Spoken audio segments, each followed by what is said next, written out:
Hi, this is Katie Akagi in Jefferson Mock here, and then we've got our third team member, Barrett Sheridan, on the beach by the shore for a wedding. Um, what the three of us did for our final information visualizations project is this set of visualizations and stories on the NRA. And I'll let Jefferson explain a little bit more about why we chose the NRA and what we think what we hope our project contributes to the conversation. When we first looked at the NRA, we looked at their financial records, how easy or difficult it was to obtain them, and just sort of did we had an open conversation about um, how the NRA is perceived in mainstream media. And what we determined was that we could do a more nuanced analysis of the NRA, doing sort of a follow the money analysis that looks at how the NRA uses its grant making to build up soft power influence that doesn't usually show up in political lobbying, for example. So one of the first things we did was to look exactly at that question. Is the NRA's political lobbying funding effective? And what we found when we looked at that was kind of, just to be blunt, not so much. In 2 out of the 11 states where it spent a significant amount of money, in just two, um, the election went the way they wanted it to. In all the other 9 states, it went the opposite direction. So once we had sort of established that and gotten together a good story on that, we focused on how the money, another way that the NRA spends a significant amount of money and how effective that is. So that's where we talk about the NRA's network. So having sort of debunked this myth that the NRA is a lobbying juggernaut, we went in the opposite direction to look at the NRA as a grassroots organization. And this is often how they frame themselves, harkening back to their original founding, which they said was an organization built to improve individuals' marksmanship.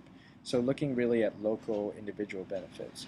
And what we found in their I-990 tax filings was that they made a series of small grants in the amount of $5,000 to $10,000, almost 400 of them across 36 states.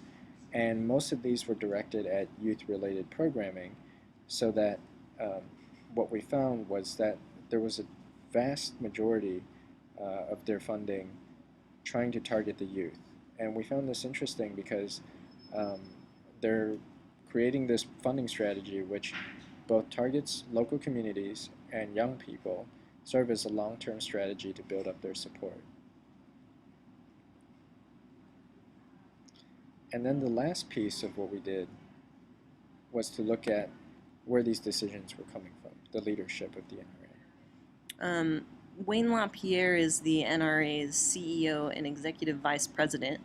And when we looked at how much the NRA compensates him, kind of compared with how much they actually bring in each year, and then looked at how other comparable nonprofits compensate their top paid executive, we found that Wayne LaPierre's compensation kind of stands out as an outlier no matter how you compare groups.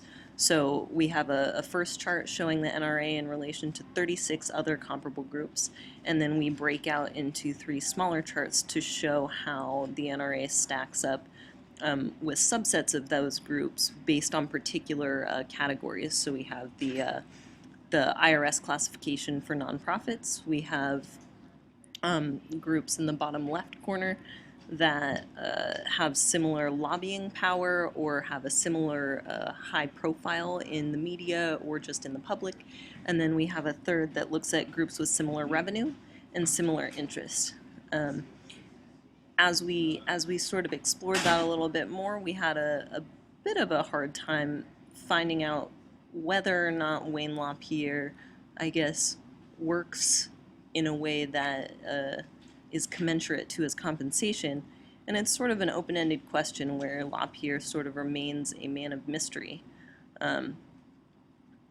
We had people who said that he was charismatic and that he was likable, but other than that, we weren't entirely sure how much of an influence he has. That sort of wraps up our project, I suppose.